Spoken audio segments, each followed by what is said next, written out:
1 सितंबर 2025 तेंजिंग का वो आलीशान होटल जहां एससीओ समिट के लिए दुनिया भर के नेता जमा थे। बाहर का माहौल बिल्कुल शांत था, पर अंदर एक ऐसी आग सुलग रही थी जिसकी आंच सीधे हिंदुस्तान के दिल तक पहुंचने वाली थी। प्रधानमंत्री नरेंद्र मोदी अपने कमरे से निकलते हैं। उनकी सिक्योरिटी पूरी तरह से अलर्ट है। प्रोटोकॉल के हिसाब से उनकी बुलेट प्रूफ गाड़ी बिल्कुल तैयार खड़ी थी। पर तभी एक ऐसी घटना होती है जिसने दुनिया भर के इंटेलिजेंस एक्सपर्ट्स के होश उड़ा दिए। मोदी जी अपनी उस तयशुदा गाड़ी की तरफ बढ़ते जरूर हैं, लेकिन अचानक उनका रास्ता बदल दिया जाता है। उनके इर्द गिर्द रूसी खुफिया एजेंसी के ऑफिसर्स एक मजबूत घेरा बना लेते हैं और अगले ही पल प्रधानमंत्री मोदी अपनी गाड़ी को छोड़कर रूस के राष्ट्रपति व्लादिमीर पुतिन की अल्ट्रा हाई सिक्योरिटी लिमोजीन में बैठ जाते हैं। ये कोई छोटी बात नहीं थी। एक देश का प्रधानमंत्री दूसरे देश के राष्ट्रपति की गाड़ी में, ऐसा डिप्लोमेसी के इतिहास में शायद ही कभी होता है। लेकिन इस गाड़ी के दरवाजे बंद होते ही जो शुरू हुआ वो किसी हॉलीवुड थ्रिलर से कम नहीं था। दोनों नेता उस बंद लिमोजीन में पूरे 10 मिनट तक बैठे रहे। गाड़ी अपनी जगह से 1 इंच नहीं हिली। आखिरकार गाड़ी आगे बढ़ती है। इंटरनेट पर तस्वीरें आग की तरह फैलने लगती हैं। दुनिया भर के मीडिया चैनल्स चिल्लाने लगते हैं कि देखिए मोदी और पुतिन की दोस्ती कितनी गहरी है। दोनों एक ही गाड़ी में जा रहे हैं। पर दोस्तों, सच्चाई कुछ और ही थी। ये दोस्ती का दिखावा नहीं, बल्कि मौत के चक्रव्यूह से बच निकलने की एक आखिरी कोशिश थी। जब ये गाड़ी वेन्यू पर पहुंचती है तो एक और ऐसी घटना होती है जो आमतौर पर बिल्कुल असंभव है। वेन्यू पर पहुंचने के बाद ना मोदी गाड़ी से बाहर आते हैं ना पुतिन। पूरे 45 मिनट तक दुनिया के 2 सबसे ताकतवर नेता उस बंद गाड़ी में बैठे रहते हैं। उस बंद गाड़ी के अंदर फोन पर एक एनक्रिप्टेड लाइन जुड़ती है। दूसरी तरफ थे भारत के national security advisor Ajit Doval. Putin की आवाज आती है, मिस्टर मोदी, हमारी एजेंसियों ने दुश्मनों के बीच एक बहुत खतरनाक मैसेज इंटरसेप्ट किया है। आपकी गाड़ी सेफ नहीं थी। खतरा बिल्कुल सिर पर मंडरा रहा है। मोदी जी बिल्कुल शांत पर दृढ़ आवाज में पूछते हैं, डोभाल साहब, क्या रिपोर्ट है? आखिर वहां चल क्या रहा है? डोभाल जवाब देते हैं, प्रधानमंत्री जी, दुश्मन ने शेर के मुंह में हाथ डालने की हिम्मत की है। खतरा वहां एससीओ समिट में नहीं, खतरा हमारे पड़ोस में बैठा है। एक बहुत बड़ा असैसिनेशन प्लॉट इंटरसेप्ट हुआ है और इसके तार सीधे अमेरिका की CIA से जुड़े हैं। ये सुनते ही गाड़ी में सन्नाटा छा जाता है। CIA, दुनिया की सबसे ताकतवर खुफिया एजेंसी, हिंदुस्तान के प्रधानमंत्री को निशाना बनाने की कोशिश कर रही थी। इस साजिश के तार समझने के लिए हमें थोड़ा पीछे जाना होगा। ठीक 27 अगस्त 2025 की उस सुबह पर, जब पड़ोसी देश बांग्लादेश के ढाका शहर में एक अजीब सी हलचल थी। ढाका का एक बहुत ही आलीशान वेस्टर्न 5 स्टार होटल। वहां एक 50 साल का आदमी चेक इन करता है। उसके पास 3 बड़े बड़े सूटकेस थे। इस आदमी का नाम था टेरेंस। दिखने में वो एक आम अमेरिकन बिजनेसमैन लग रहा था। उसने होटल स्टाफ को यही बताया था कि वो एक बिजनेस ट्रिप पर आया है। पर सच तो ये था कि टेरेंस कोई बिजनेसमैन नहीं, बल्कि अमेरिकन खुफिया एजेंसी CIA का एक बहुत ही खतरनाक और मंझा हुआ कोवर्ट ऑपरेटिव था। वो वहां किसी बिजनेस डील के लिए नहीं आया था। वो वहां आया था एक ऐसी साजिश को अंजाम देने जो दुनिया का नक्शा हिलाकर रख देती। उन 3 बड़े सूटकेस के अंदर कोई बिजनेस के सैंपल नहीं थे। उनमें भरे थे high tech electronics, encrypted communication devices, आम लोगों की भीड़ में छिपने वाले वेपन्स और खुफिया ब्लूप्रिंट्स। टेरेंस का काम था एक कमांड सेंटर एस्टैब्लिश करना। वो वहां बैठकर किसी ऐसी स्नाइपर टीम या हिट स्क्वाड को कमांड देने वाला था जो उस एससीओ समिट के आसपास पहले से ही पोजीशन ले चुकी थी। टेरेंस बिल्कुल सांप की तरह कुंडली मारकर बैठा था। वो अपने शिकार का इंतजार कर रहा था। उसका टारगेट क्लियर था, प्रधानमंत्री नरेंद्र मोदी का असैसिनेशन। एक ऐसा अटैक जो देखने में किसी टेररिस्ट ऑर्गेनाइजेशन का काम लगे, पर जिसके पीछे दिमाग वॉशिंगटन में बैठे कुछ नापाक मंसूबे रखने वालों का हो। उन्हें लगा कि बांग्लादेश में बैठकर इस ऑपरेशन को अंजाम देना सबसे सेफ होगा, क्योंकि वहां आमतौर पर किसी को शक नहीं होगा। पर वो एक चीज भूल गए थे, ये वो पुराना भारत नहीं था जो दुश्मन के वार का इंतजार करे। ये नया भारत था। और जब बात देश के प्रधानमंत्री की सुरक्षा की हो तो भारत की खुफिया एजेंसी रॉ कभी सोती नहीं है। आखिर इतनी गहरी साजिश का पर्दाफाश कैसे हुआ? यहाँ एंट्री होती है दुनिया की 2 सबसे ताकतवर इंटेलिजेंस एजेंसियों के गठबंधन की, भारत की रॉ और रूस की SVR। अगस्त के आखिरी दिनों में SVR की इंटेलिजेंस ने कुछ अजीब रेडियो फ्रीक्वेंसीज को इंटरसेप्ट किया। ये फ्रीक्वेंसीज आम नहीं थी। ये high level CIA encryption protocols थे जो अचानक से ढाका और उस SCO समिट के लोकेशन के बीच एक्टिव हो गए थे। रूस ने तुरंत ये जानकारी भारत के NSA अजीत डोभाल के साथ शेयर की। नई दिल्ली में आधी रात को एक इमरजेंसी मीटिंग बुलाई गई। रॉ चीफ, IB डायरेक्टर और डोभाल एक टेबल पर थे। रॉ के टॉप ऑफिसर ने डोभाल से कहा, सर, हमें कंफर्म हो गया है कि एक हाई वैल्यू टारगेट को एलिमिनेट करने की प्लानिंग हो रही है और लगता है कि टारगेट प्रधानमंत्री है। डोभाल ने कहा, अगर उन्होंने हमारे प्रधानमंत्री की तरफ आंख भी उठाई तो हम उनका वो हाल करेंगे कि आने वाली सदियों तक उनकी रूह कांपेगी। डोभाल ने तुरंत रशियन काउंटरपार्ट से संपर्क किया। यही वजह थी कि 1 सितंबर की रात को मोदी जी को उनकी तय गाड़ी में बैठने से रोक दिया गया। रॉ और एसवीआर ने मिलकर उस साजिश के चक्रव्यूह को तोड़ने का मास्टर प्लान बनाया। उन्हें पता था कि स्नाइपर या हिट स्क्वाड सिर्फ तभी अटैक करेगा जब उसे ढाका से टेरेंस की कमांड मिलेगी। अगर टेरेंस का कनेक्शन काट दिया जाए तो पूरा ऑपरेशन ताश के पत्तों की तरह बिखर जाएगा। और फिर शुरू हुआ ऑपरेशन साइलेंट टेकडाउन। 1 सितंबर 2025 ढाका का वो 5 स्टार होटल। टेरेंस अपने कमरे में बैठा आखिरी तैयारियां कर रहा था। वो अपनी व्हिस्की का गिलास हाथ में लिए अपनी जीत का जश्न मनाने ही वाला था कि अचानक खेल पलट गया। टेरेंस की मौत का तरीका इतना खामोश और सटीक था कि किसी को कानों कान खबर तक नहीं हुई।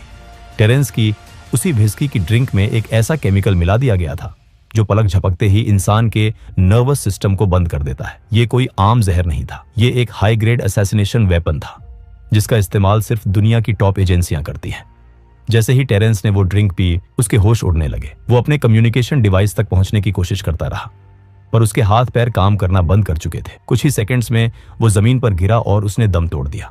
बिना किसी आवाज के, बिना किसी गोली के, दुनिया की सबसे बड़ी सुपर पावर का एजेंट अपने ही बिछाए जाल में ढेर हो चुका था। CIA की वो साजिश वहीं उसी कमरे में दफन हो गई। लेकिन इसके बाद जो हुआ उसने इस साजिश को और भी गहरा कर दिया। जैसे ही टेरेंस की मौत की खबर अमेरिकन एम्बेसी तक पहुंची, वहां भगदड़ मच गई।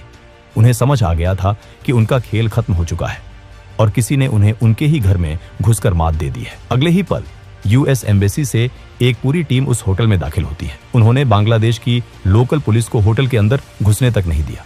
आमतौर पर किसी भी विदेशी नागरिक की मौत पर लोकल पुलिस इन्वेस्टिगेशन करती है, पोस्टमार्टम होता है, पर यहां सब कुछ दरकिनार कर दिया गया। अमेरिकन एजेंट्स ने टेरेंस की डेड बॉडी को तुरंत अपने कब्जे में लिया। उसका कोई पोस्टमार्टम नहीं हुआ। उसकी बॉडी को सीधे एक स्पेशल फ्लाइट के जरिए US भेज दिया गया। और वो जो 3 बड़े सूटकेस थे जिनमें उस पूरे ऑपरेशन के ब्लूप्रिंट्स और इलेक्ट्रॉनिक एविडेंस थे, वो सब कुछ US एम्बेसी के एजेंट्स ने जब्त कर लिया। और बात यहीं खत्म नहीं हुई। लंदन और वॉशिंगटन के सर्वर्स पर बैठे साइबर एक्सपर्ट्स ने लगातार कई घंटों तक काम किया और टेरेंस के वजूद का हर एक डिजिटल फुटप्रिंट मिटा दिया। उसका करियर, उसकी हिस्ट्री, उसकी सर्विस रिकॉर्ड्स, सब कुछ इंटरनेट और डेटाबेस से ऐसे गायब कर दिया गया जैसे टेरेंस नाम का कोई इंसान इस दुनिया में था ही नहीं। US army special operations command के स्पोक्समैन ने 1 सितंबर को एक अजीब स्टेटमेंट रिलीज किया। उन्होंने कहा कि उनका कोई कमांड इंस्पेक्टर जनरल मरा नहीं गया है। उन्होंने क्लेम किया कि जिस इंसान की बात हो रही है वो यूनाइटेड स्टेट्स में जिंदा और सुरक्षित है। 4 सितंबर को लेफ्टिनेंट कर्नल इलियट स्कॉट ने यहां तक कह दिया कि ढाका में उनका कोई ऑन गोइंग ऑपरेशन चल ही नहीं रहा है।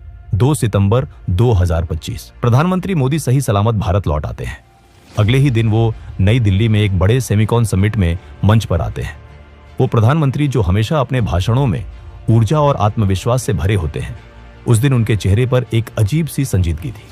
मंच पर आते ही जब लोग उनके स्वागत में तालियां बजा रहे थे तो मोदी जी ने एक ऐसी बात कही जिसने सबको हैरत में डाल दिया। उन्होंने कहा, मैं कल रात ही जापान और चीन के इस दौरे से वापस लौटा हूं। मैं गया था इसलिए आप तालियां बजा रहे हैं, या मैं वापस आ गया हूं इसलिए आप तालियां बजा रहे हैं। सोचिए इस लाइन के बारे में। एक देश का प्रधानमंत्री भरी सभा में अपने लोगों से पूछ रहा है कि मैं वापस जिंदा लौट आया हूं, क्या इसलिए तालियां बज रही हैं? मोदी जी कभी भी अपने शब्दों का इस्तेमाल ऐसे ही हवा में नहीं करते। उनके एक एक शब्द के पीछे एक गहरा संदेश होता है। ये कोई मजाक नहीं था, ये एक मैसेज था उन ताकतों को जो वॉशिंगटन और दुनिया के बाकी हिस्सों में बैठकर देख रही थी। ये बताने का तरीका था कि हम जानते हैं तुमने क्या किया और हमने तुम्हारा क्या हाल किया। और इस घटना के बाद पीएम मोदी की आगे की आधी से ज्यादा इंटरनेशनल ट्रिप्स अचानक से कैंसिल या पोस्टपोन कर दी गई। यूनाइटेड नेशंस जनरल असेंबली का सेशन जिसमें पीएम मोदी को बोलना था, उसे उन्होंने स्किप कर दिया। गाजा पीस समिट जिसमें इजिप्ट के प्रेसिडेंट आने वाले थे और पीएम मोदी का आना तय था, उसे भी उन्होंने स्किप कर दिया। आसियान समिट जो कुआलालंपुर में होने वाला था, वहां भी पीएम मोदी नहीं गए। उनकी जगह दूसरे डेलीगेट्स को भेजा गया। 1 महीने के अंदर इतने सारे बड़े इंटरनेशनल प्लेटफॉर्म्स से प्रधानमंत्री का पीछे हटना, क्या ये सिर्फ एक कोइंसिडेंस है या फिर सिक्योरिटी थ्रेट इतना बड़ा है कि एजेंसियां कोई भी रिस्क लेने को तैयार नहीं है? इस पूरे एपिसोड के पीछे आखिर मंशा क्या थी? अमेरिका जैसा देश जो भारत को अपना स्ट्रेटेजिक पार्टनर बोलता है, वो ऐसी नापाक साजिश क्यों रचेगा? इसे समझने के लिए आपको पड़ोस में देखना होगा। पिछले कुछ समय में हमारे पड़ोसी देशों में क्या हो रहा है। बांग्लादेश में पूरी तरह से तख्ता पलट हो गया। हिंसा और आगजनी हुई। नेपाल में लगातार ऐसी स्थिति पैदा की जा रही है जिससे वहां अशांति आए। श्रीलंका का तो इकोनॉमिक और पॉलिटिकल हाल दुनिया ने देखा ही है। यह सब अचानक नहीं हो रहा। भारत के आसपास के देशों को डिस्टेबलाइज करके एक इनविजिबल फोर्स भारत के इर्द गिर्द एक रिंग ऑफ फायर बना रही है। CIA का तो इतिहास रहा है दूसरे देशों में रिजीम चेंज करवाने का, चाहे वो साउथ अमेरिका हो, मिडिल ईस्ट हो या एशिया। जब कोई नेता उनके हिसाब से नहीं चलता, जब कोई देश अपनी इंडिपेंडेंट फॉरेन पॉलिसी फॉलो करता है, आंख में आंख डालकर बात करता है, तो उनका अहंकार आहत होता है। पीयूष गोयल का वो धमाकेदार बयान आपको याद होगा। उन्होंने भरे मंच से अमेरिका को चेतावनी देते हुए कहा था, आप हमारे सर पर बंदूक रखकर हमसे ट्रेड डील्स नहीं कर सकते। एक यूनियन मिनिस्टर का ऐसी भाषा का प्रयोग करना कोई छोटी बात नहीं है। ये किस बंदूक की बात कर रहे थे पीयूष गोयल? क्या वो उसी बंदूक की बात कर रहे थे जो CIA ने 1 सितंबर को प्रधानमंत्री मोदी पर तानने की कोशिश की थी? क्या ये एक मैसेज था कि भारत अब किसी दबाव में आकर अपने फैसले नहीं बदलेगा? टेरेंस का मर्डर PM मोदी का असैसिनेशन प्लॉट हो या ना हो, लेकिन एक बात बिल्कुल साफ है, ढाका में बैठकर टेरेंस भारत के खिलाफ एक बहुत बड़ी आग लगा रहा था। दोस्तों, आपको क्या लगता है? क्या सच में अमेरिका भारत में एक बड़ा रेजिम चेंज प्लान कर रहा था? क्या वो प्रधानमंत्री को रास्ते से हटाकर अपना कोई पपेट नेता बिठाना चाहते थे? क्या इन सारी बातों में, पीयूष गोयल के बयान में और मोदी जी के उस जिंदा लौट आने वाले कमेंट में कोई कनेक्शन है? अपनी राय कमेंट्स में जरूर लिखिए और अगर वीडियो पसंद आया हो तो वीडियो को एक लाइक और चैनल को सब्सक्राइब जरूर करें। तब तक के लिए जय हिंद, जय भारत।